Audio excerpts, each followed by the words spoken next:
Democratizar ainda mais o acesso aos concursos e oferecer preparação de excelência é a missão do curso sobre direito. O meu nome é William Ackerman, eu sou defensor público do Estado do Rio de Janeiro desde 2012, assessor de ministro do Supremo Tribunal Federal desde 2018 e coordenador do curso sobre direito. Aqui no nosso canal, vocês terão acesso a aulas com os melhores professores do país. E nas nossas turmas, há ferramentas disruptivas para facilitar o seu caminho até a aprovação. Então deixe seu like, se inscreva no canal e não deixe de conferir no nosso site as nossas turmas com matrículas abertas e preços promocionais. Vamos começar? Vamos? Então já vimos os temas que você tem que focar.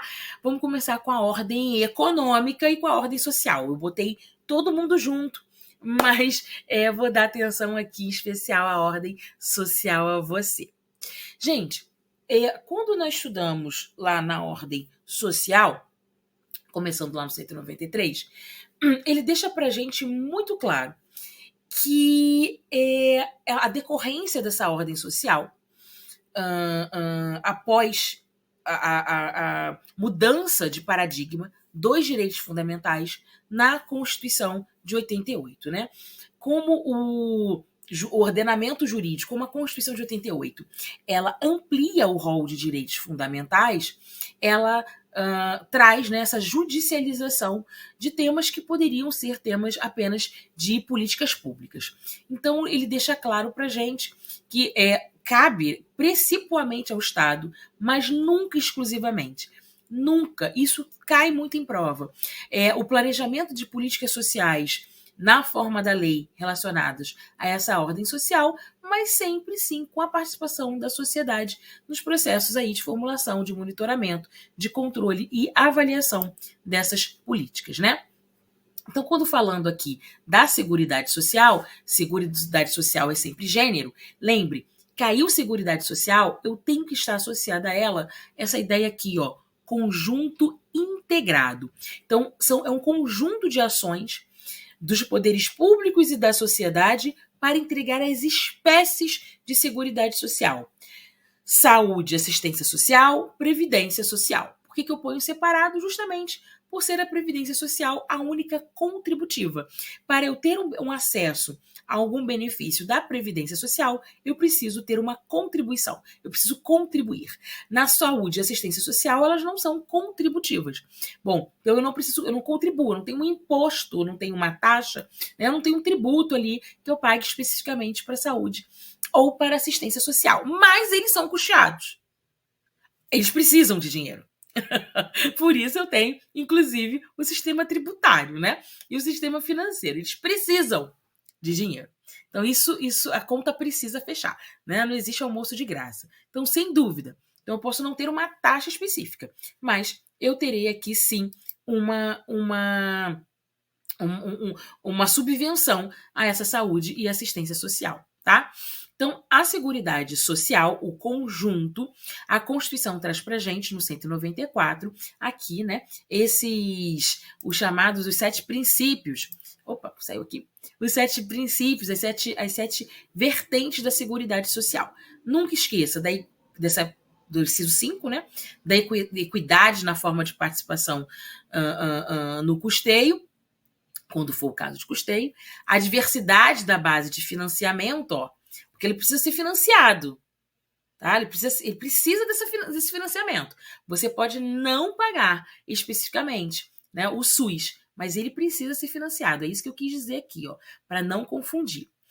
E o próprio caráter democrático e descentralizado dessa administração. Por que o caráter democrático e descentralizado da administração? Primeiro, porque nós vivemos numa federação cooperativa. Primeiro ponto, né? Então, se nós vivemos numa federação, eu já tenho que ter um caráter aqui descentralizado. Segundo, que a própria Constituição diz que a gestão da Seguridade Social ela é feita de forma quadripartite. Essa gestão, olha, ela tem que ter a contribuição dos trabalhadores. Se você contribui, se você tem um trabalho formal, se você, por exemplo, é um MEI, né? Você contribui, você há uma contribuição sua para esse fundo, para essa Seguridade Social. Então, há uma participação sua, dos trabalhadores, dos empregadores, dos aposentados e do governo nos órgãos colegiados. Então, veja, sempre eu vou precisar de uma participação desse grupo. Sempre. Sempre. A única diferença que nós temos que pensar é, para eu ter acesso ao que a saúde vai me trazer, o que a assistência social vai me trazer, eu não preciso verificar. Tatiana fez essa contribuição específica? Não, eu terei acesso. Eu não contribuo, por exemplo, vamos supor que Joana nunca fez uma contribuição para a Previdência Social. Se ela sofreu algum acidente na rua, se machucar, cair, ela será levada a um hospital público e será atendida. E ao final, ninguém vai cobrar dela um determinado valor. É isso que eu quero que você entenda. Mas será que Joana vai ter direito a uma auxílio-doença? Opa! Será que Joana vai ter direito a um dia se aposentar? Opa! Então, agora sim, eu tenho que ver se houve uma contribuição, tá? Então, eles costumam fazer essa troquinha aí com você. A Seguridade Social, de novo, ainda gênero, ela é financiada, ela precisa ser financiada, gente. Porque direitos fundamentais, em especial direitos fundamentais prestacionais, eles precisam de recursos. Então, eles precisam de financiamento. Eu preciso ter um orçamento, né? O Estado em si, né, as riquezas do Estado, elas não são infinitas, pelo contrário, elas são finitas. Então, elas são financiadas pela sociedade de forma direta ou de forma indireta, né? Mediante recursos provenientes dos orçamentos dos entes e das contribuições sociais. Então, 195, você costuma estudar lá em Direito Tributário, que ele traz as contribuições sociais, inclusive as contribuições que são espécies tributárias, né? Quim partite, de acordo com a Constituição. 196, ele começa a falar pra gente da própria saúde. E na saúde ele fala, para você ter, direito e dever de todos, né? Aliás, é direito de todos a saúde, dever do Estado, obviamente. É a saúde aqui, a Constituição pensa na saúde preventiva, sim, obviamente, na solução de doenças, né? Visa a redução de risco de doenças e depois na cura dessa doença.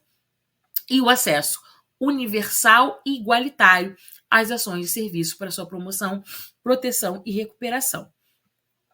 No 197, eu botei aqui os artigos mais cobrados, tá?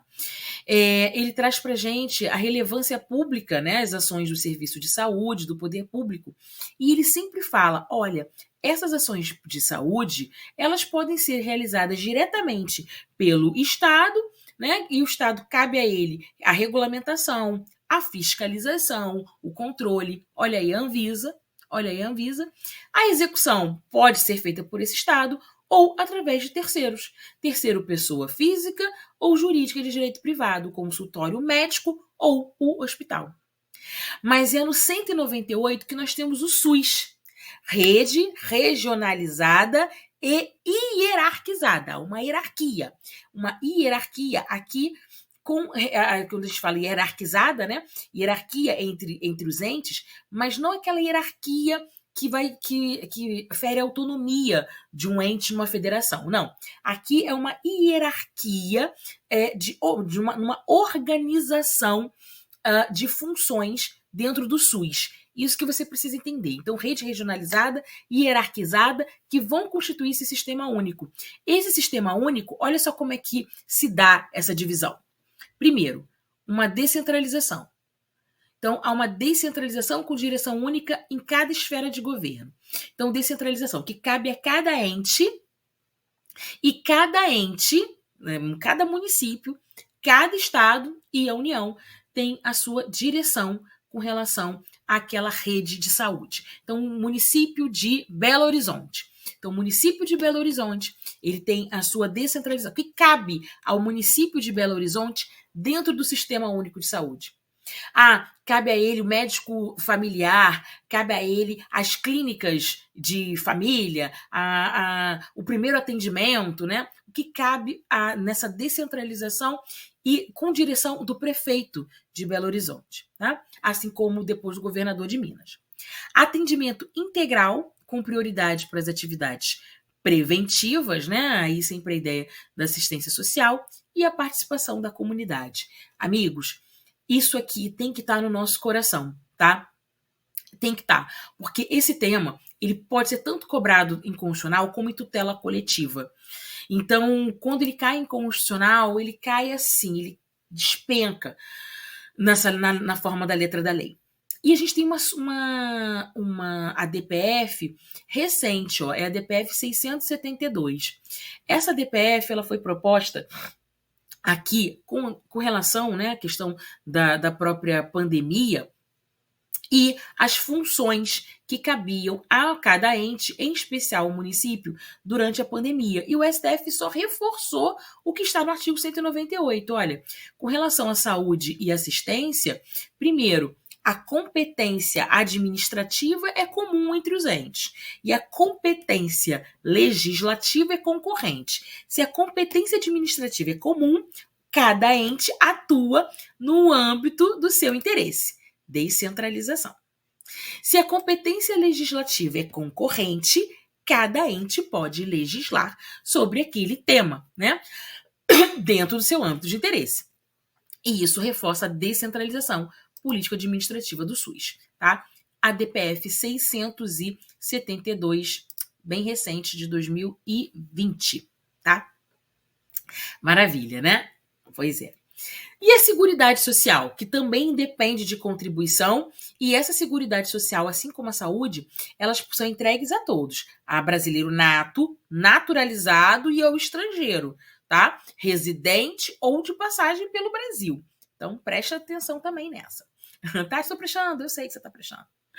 No 203, eu tenho os princípios, né, os objetivos dessa assistência social.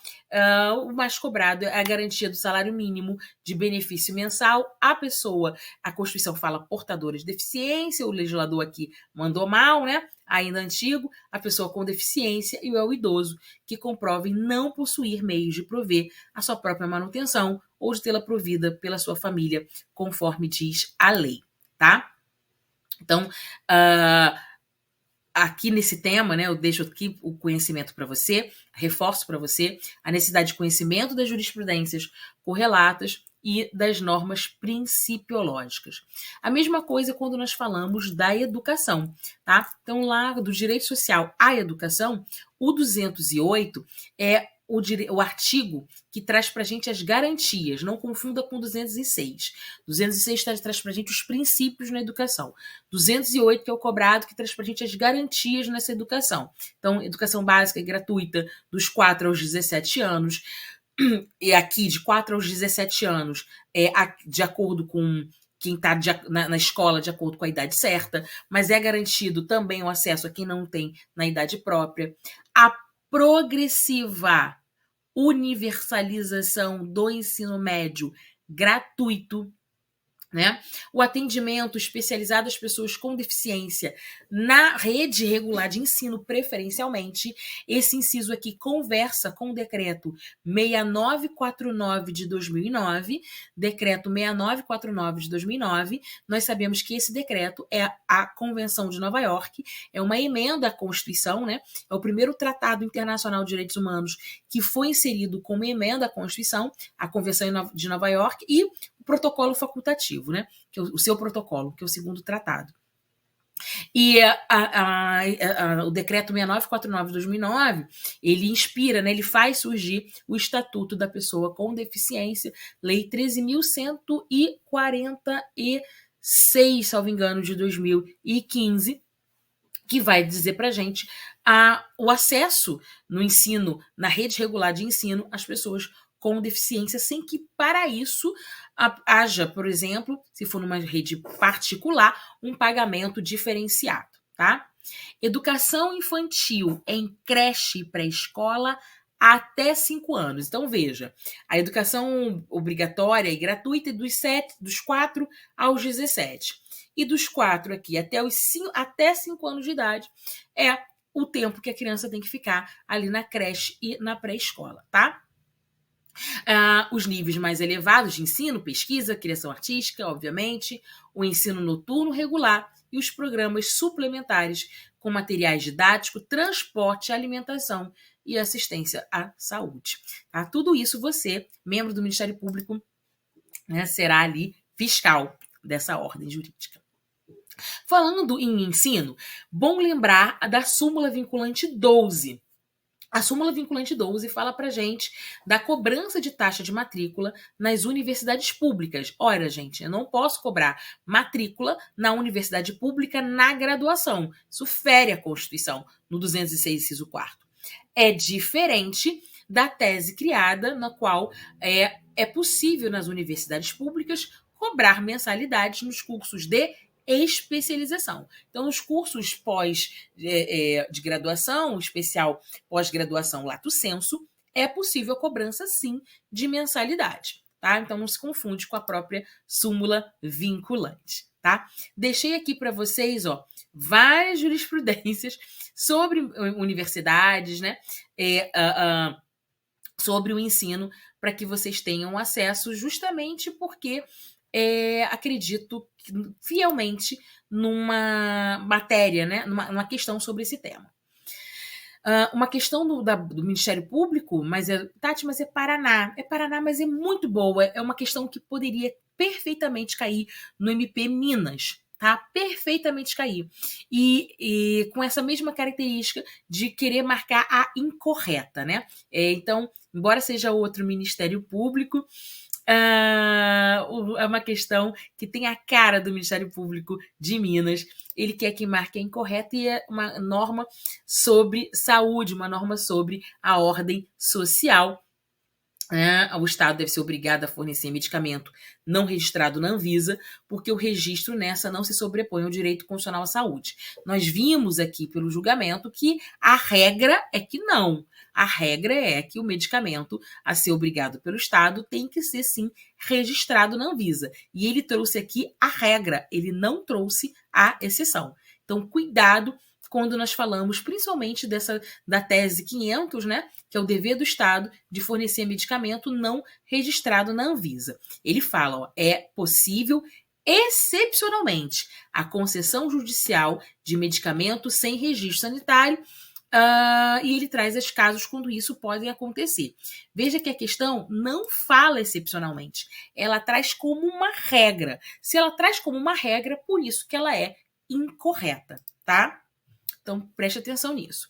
E aí, queria testar para você que num outro concurso de Ministério Público, o tema se repete dentro da instituição. E esse tema aqui ainda em direito constitucional, com grande força, né? Ele coloca para gente as jurisprudências aqui sobre o fornecimento gratuito de remédios, né? Deixei aqui para vocês também testarem, tá? Professora, a gente tem pouco tempo, já tem 1 hora de tela, eu deixei aqui para você. Deixei